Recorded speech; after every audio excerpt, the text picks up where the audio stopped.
Adobe Premiere Pro এর professional video এডিটিংয়ের এই কোর্সটি ফাইনালি আমরা শেষ করতে পেরেছি। তারপরও কিছু কথা বলার থেকে যায়, সেগুলো হচ্ছে যে এটা হচ্ছে আমার প্রথম কোর্স, মানে এর আগে আমি কখনো কোনো কোর্স বানাইনি। রেপ্টোর জন্য এই প্রথম আমি এই কোর্সটি ক্রিয়েট করলাম। আমি হয়তোবা এই কোর্সটি করার সময় অনেক কিছু মিসিং করেছি বা এমন কিছু কথা বলেছি যেগুলো হয়তোবা আপনি ক্লিয়ার বুঝতে পারেননি বা আমার উচ্চারণেও হয়তো সমস্যা ছিল। তো এই জিনিসগুলো আপনারা যে কাজটি করবেন, আমার এই প্রত্যেকটি লেকচারের যে ভিডিওটি থাকবে এই ভিডিওর নিচে কমেন্টস করবেন, কমেন্টস করে আমাকে জানাবেন যে আমি কোথায় কোথায় ভুল করেছি। তো আমি যদি আপনাদের কাছ থেকে জানতে পারি যে আমি আসলে কোথায় কোথায় ভুল করেছি, তাহলে সেটা আমার জন্য সুবিধা। কারণ আমি যদি না জানতে পারি আমার ভুলগুলো, আমি আমার এই কোর্সের মধ্যে কি কি ভুল করেছি এগুলো যদি আমি না জানতে পারি, তাহলে আমি এটি শুধরাতে পারবো না। আপনারা যদি আমাকে বলে দেন বা আপনারা যদি রিপোর্ট করেন, তাহলেই আমি এই জিনিসগুলো জানতে পারবো। এবং হচ্ছে যে যদি আমি কোনো ভালো কিছু বলে থাকি যেটি আপনার খুবই ভালো লেগেছে, এই জিনিসটি খুবই ভালো বুঝেছেন, সেটাও জানাবেন। কেননা আপনাদের এই ভালো কিছু ফিডব্যাক দেখার পরেই আমরা আরও ইন্সপায়ার হই। তো সবচেয়ে বড় কথা এটাই যে আমার যে ভুলগুলো ছিল বা আপনারা যে জিনিসগুলো বুঝতে পারেননি, সেই পয়েন্টগুলো মার্ক করে কমেন্টসের মধ্যে জানাবেন। আমি আপনাদেরকে সর্বোচ্চ চেষ্টা করব এই প্রবলেমগুলোর সলভ করার জন্য।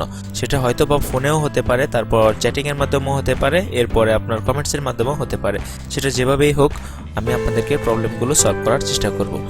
এবং আপনাদেরকে আরেকটি যে কথাটা বলবো সেটা হচ্ছে যে আপনারা বেশি বেশি করে প্র্যাকটিস করবেন, কেননা আমি নিজেও এখন পর্যন্ত শিখছি। একটা জিনিস খেয়াল করে দেখুন যে আমরা যে আগের মোটামুটি মুভিগুলো দেখতাম এগুলোর এডিটিং কেমন ছিল এবং এখন যে বর্তমান মুভিগুলো দেখছি এগুলোর এডিটিং কেমন, পার্থক্যগুলো দেখলে আপনি বুঝতে পারবেন যে কতটা তফাৎ হয়েছে এবং প্রযুক্তির ছোঁয়া কতটা আপডেট হয়েছে।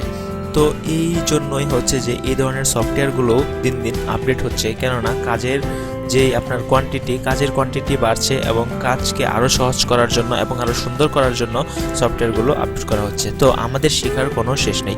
আর আমি যেই কাজগুলো দেখিয়েছি এগুলোর বাইরেও অনেক কাজ আছে যেগুলো আমি দেখাইনি, কিন্তু আমি সবগুলো কাজেরই মোটামুটি বেসিক ধারণা আপনাদেরকে দিয়ে দিয়েছি এবং কীভাবে রাইট ওয়েতে ইউজ করবেন সেটাও বলে দিয়েছি। তো আপনারা প্রত্যেকটি জিনিস ইউজ করে করে দেখবেন যে আসলে কোনটা কিভাবে হয়। আপনারা নিজেই প্র্যাকটিস করে ভালো কিছু, হয়তো আমার থেকেও ভালো কিছু আপনারা তৈরি করতে পারবেন, ভালো কোনো ভিডিও এডিট করতে পারবেন। এবং সবচাইতে বড় কথা হচ্ছে একটি কাজ অনেকভাবেই করা যায়, মেন কথা হলো যে আউটপুটটা কী চাই সেটাই আসল কথা। ধরুন আমাকে একটি ক্লায়েন্ট একটি কাজ দিল, এই সেম কাজটা যদি অন্য কাউকে দেওয়া হয় ভিডিও কিন্তু সেম, কিন্তু আমি যেই প্রসেসে কাজ করেছি সে অন্যজন হয়তোবা এভাবে কাজ নাও করতে পারে।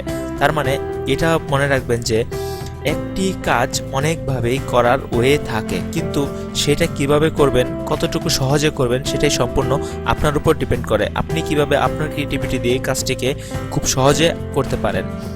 তো আপনাদের উদ্দেশ্যে লাস্টের এই ভিডিওতে এতটুকুই বলার ছিল এবং আশা করি আপনারা ভালো কিছু করতে পারবেন এবং দয়া করি যেন আপনারা অনেক ভালো ভালো কাজ করেন। ভালো থাকবেন, সুস্থ থাকবেন এবং রেপ্টোর সাথেই থাকবেন। ধন্যবাদ।